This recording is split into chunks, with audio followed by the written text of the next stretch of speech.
You're here because you want to know why Ted's solar PV system is causing problems. The DC cables are flapping around all over the place and he's worried, so he's called us in to investigate. Look at that. Insurance voided. Literally cut corners. Oh my goodness, it's not even fixed. Oh my goodness, it's just ridiculous. The state of those rails. Get in the gutter. Do you want the good news or the bad news? So Ted, tell me what's happened. What's the situation with your solar?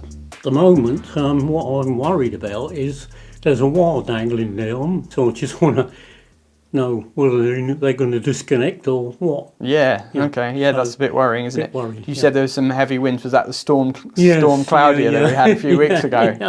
Yeah, okay. So you've got these solar panels. How many panels have you got in total? 10, five here and 5 around the side. Okay, yeah, and when were they installed? 23. Okay, so about 2 years ago, something like that. And have you had any other problems with them at all? No, apart from the fact they never give me the app to monitor it, but... Ah, right, okay. So, but it is working, I presume? I presume so, yeah. Okay, but you don't actually know. Do you get any kind of payments for your solar export or anything like that? No. Okay. Was this part of like a council scheme or something like that? Yes. How did you choose the installer? Was it Solar Together? Yeah. And that was an installer from up north, was it? No, Paul in Dorset. Paul, okay, right. Yeah. That's quite a long way, isn't it? Okay, so you've tried to contact them and there's no response? No, it seems though they've gone out of business. Right, okay, they might have gone bust. Where's the inverter and battery located? In the roof. In the loft, is it? Yeah, okay, right. So is there a loft ladder or anything here? We can hop up there. Yeah. Is there a light up there? Yep. Yeah, perfect. The old loft hook.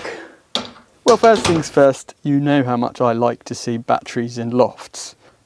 Not.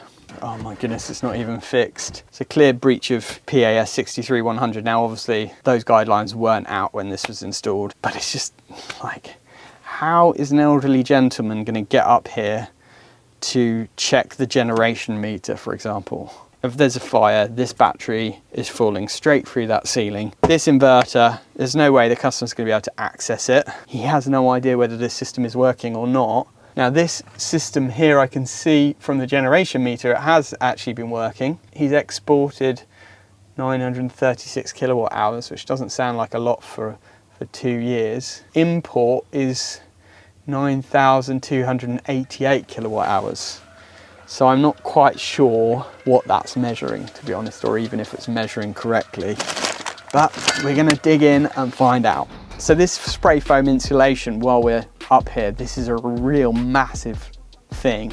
In fact, let me know in the comments if you know anyone else who's been scammed with this stuff. There was companies out there selling this spray foam insulation as like a really great solution to save money on your heating bills and stuff like that. And of course, loft insulation is really important, but what they were doing is spraying it between all the joists. The space can't breathe and you were getting like damp issues and insurance voided. Thousands of people have had their home insurance voided because of having this spray foam insulation installed.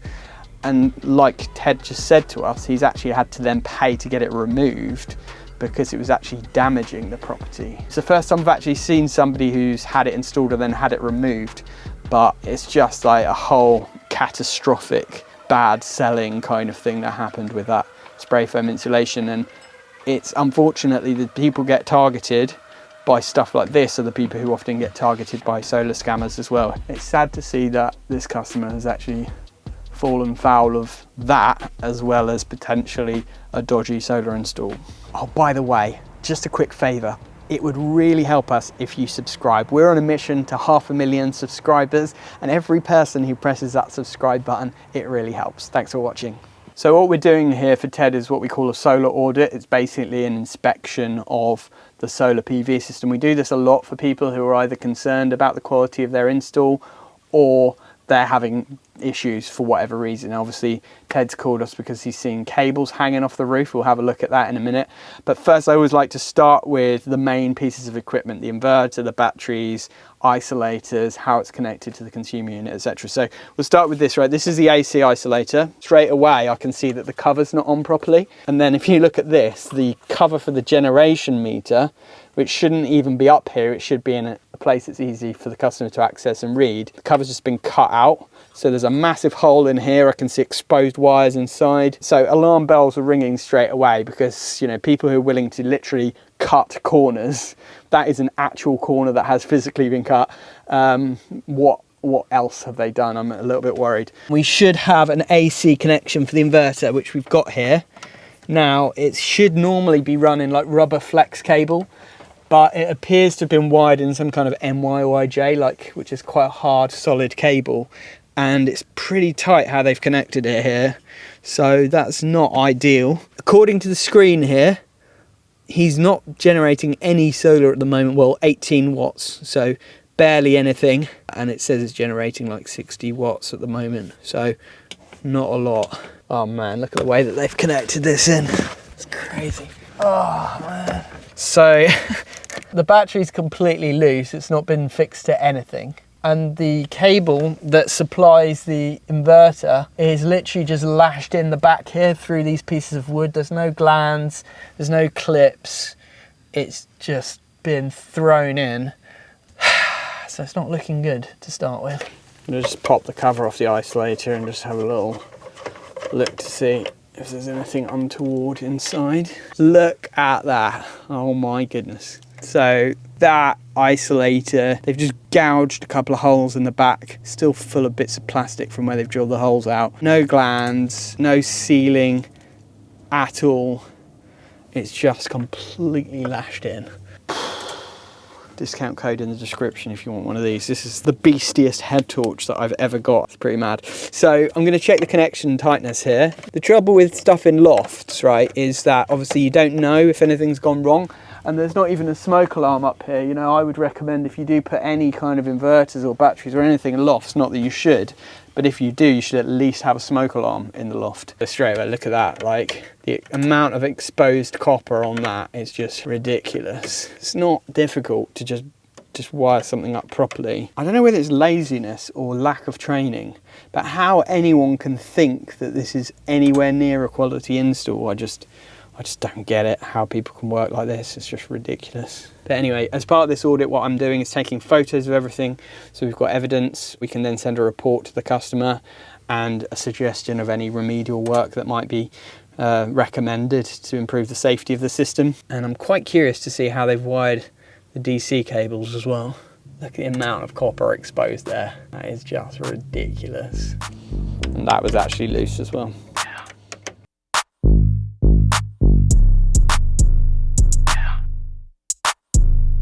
The reason they'd fit a 3 kilowatt or a 3.68 kilowatt system, because then they don't need G99 approval. They can install it and then submit a G98 application afterwards. So you can imagine a salesperson literally walking down this road, knocking on the door, because they probably do door-to-door sales. It's typical for these kind of scammy solar schemes. Door-to-door sales, they sell the system to the customer, and they've literally got an install team behind who probably throw up a bit of scaffolding, chuck some panels on the roof, install the inverter, take the customer's money there and then they get out of there all the way back to Dorset where they've come from, and the customer never sees them again. We just see it over and over again, and it's so frustrating. So these DC cables are just completely loose, completely lashed in, not secured at all. What we're going to do is we're going to trace them to where the panels go, and we're going to check the roof penetration to see if they've properly sealed the roof penetration. My gut tells me probably not. Right, so we didn't have to travel far. These are the DC cables where they go from the inverter along. Now I have put a couple of clips in there, but that cable tie base has just come unstuck. I mean, you should at least screw these in if you're going to use them. It looks like they've literally just banged a new piece of felt over to kind of seal it in inverted commas. A little bit of roof membrane. So what they've done is they've literally drilled through a roof tile, and then they've just bodged the cables through there with a bit of silicone. So it's not an MCS approved roof flashing. When you put DC cables against an abrasive surface like a roof tile, over time it can rub and eventually wear through the insulation of that DC cable. Imagine this system is supposed to be designed to last 30 years, right? So after, you know, a little bit of movement over time with wind and weather and expansion and contraction from heat and cold, that wearing away of the DC cables can actually wear through the insulation and eventually cause arcing and potentially be a fire hazard. So that's why we always install proper roof flashings with rubber membranes. It properly seals the roof, and it also avoids any kind of wearing away of the DC cables, which is so important. Now we're going to check the connection in the consumer unit and then get the drone up and have a look at the roof. Once again, you find me in a small cupboard. They've put the solar on a 32 amp MCB, which is a little bit worrying for me because it's only a 16 amp inverter. So I don't really know why they've wired it on a 32 amp breaker. I would have just put it on a 16 amp or a 20 amp breaker probably. And there is a CT clamp here. So this CT clamp should be measuring how much power the house is using. And then it should adapt the battery system to discharge power if the house is using a certain amount. So this is the cable that supplies the inverter. As you can see, it goes through that hole in the cupboard on the other side. Just bodged a bit of silicone in it. And it's all a little bit loose. These screws are not really holding very well. That's because you've got this foam insulation on the outside, the insulation cladding. It's very hard to fix to this, so you need to use special fixings, which they obviously haven't done. But where it goes through there is not actually the loft. So I've got a feeling it goes through maybe into a cupboard and then into the loft. So we'll check that there where it comes through as well. I mean, this is not neat, obviously. Ideally, it would want to be in some kind of conduit or something just to neatly secure it and properly secure it. Not saying that it's unsafe, but it's just a bit of a bodge job. Anyway, let's get the drone off and see what the state of these panels is like on the roof. Oh my goodness, the state of those rails is just ridiculous. Oh, it's so soul destroying, this. Right, I mean, I can see how wonky the panels are from here. And he's right, there is DC cable hanging off the roof. I think they've run the DC cables in the gutter. Oh man. So, couple of things really obvious. First of all, they haven't cut the rails off properly. They're just left long. There's no bird protection whatsoever on this. The gutters look like they're pretty blocked, to be fair, so I might recommend for someone to clean the gutters out. But that DC cable is just completely loose. It goes around in the gutter and then it comes out of the gutter again. Oh my goodness, there's a tile that's completely broken off, and then it goes under the panels. So he's absolutely right, there are loose DC cables. In fact, you can see them here from the ground. That is a loose DC cable that is live and going to have several hundred volts of DC passing through it.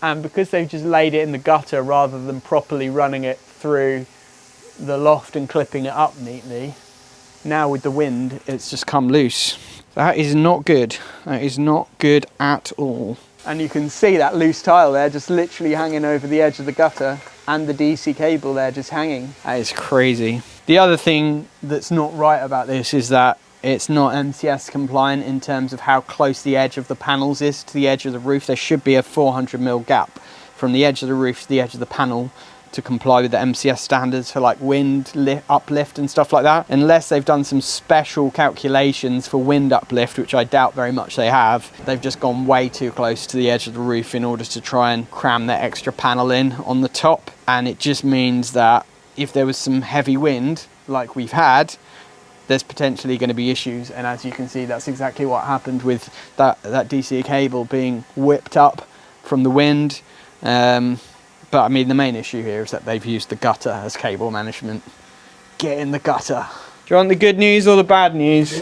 Good news is the system's working. Yeah.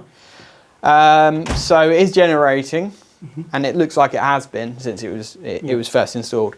But the bad news is you're right about the cable. It is a proper live DC cable that's hanging down. It's not obviously come disconnected, but it's at risk of doing so. And you've got a tile that's slipped off the roof as well, resting right on the edge there. It looks like they've just used the gutter to run the cables around, which they shouldn't have done. They should have run them properly through the loft and stuff. So from a safety perspective, I think you definitely need to get the cables sorted out.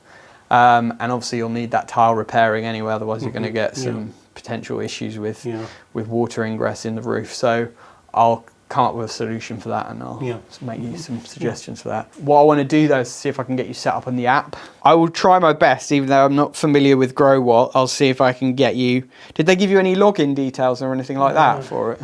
Aha. Right, that has worked. Not showing anything though. So we tried to get him logged into the app, but it only supports China mobile numbers, which is not very helpful.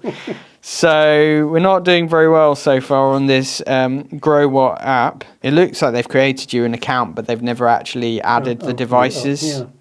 This is a nightmare. You know, sometimes I wish I didn't get involved in stuff like this, because honestly, I feel like just ripping the entire thing out and starting again. Like, the customer can't monitor the system. It's not safe for him to access it, to check the generation meter. There's no AC isolator by the consumer unit even.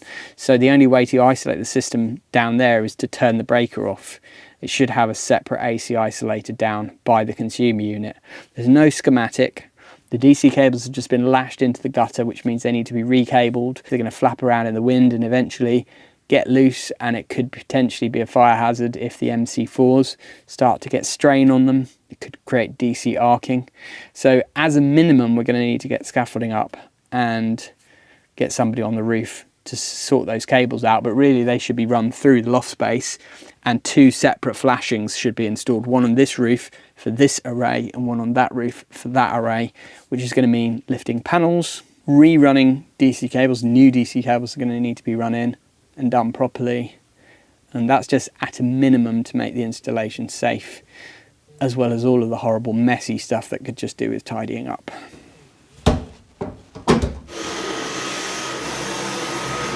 So this label on the side of the consumer unit says the electrics were last inspected in 2019 and they're due to be inspected again in 2024. Well, it's 2025 now, so he's overdue for an electrical inspection, so we'll provide a quote for that as well. But yeah, that's always a good thing to check. If you've got a consumer unit or fuse box with a label on like that, check the date and see if it's expired, and you should be getting a new electrical installation condition report done. It's quite important. It's like an MOT for your house electrics, basically. The main things that I'm worried about here is the DC cabling being loose like that in the gutter. I'll send you a quote for getting, it's gonna, unfortunately it means getting scaffolding up and all of that. You know, that's the trouble. So it's not gonna be cheap, but there's not a lot you can do. I mean, they should have just installed it properly, but they didn't, unfortunately. Same with the way that the cables come through the roof. They've just drilled a hole through the roof tile. They've not sealed it properly or anything like that. So that could do with really fixing, doing properly anyway. And then other than that, I mean, it works. It's just, it's not ideal, for example, having the generation meter up there. So not a big expense. It is, unfortunately, yeah. I mean, the main thing is to get you safe and working, because you know, we don't want that to cause any issues. No, exactly. And it's very dangerous, DC cable power, because it you know, it can spark and get very hot, and there's nothing to stop it really. But I've taken lots of pictures, so I'm going to send you a full report showing all of the things that we've found. I've taken pictures with drone as well, so you can see it all. And then I'll make a list of things that I would recommend to get done, and then you can decide what you want to do. Another day, another bodged solar install. It pains me to see so many of these, but at least we've investigated and we know what the score is, so we can get it fixed for Ted as soon as possible. If you have enjoyed this video, it helps if you'd subscribe to the channel and hit the like button. We make loads of videos about this, and in fact, I'll leave a couple more up here where you can sit back and watch those next.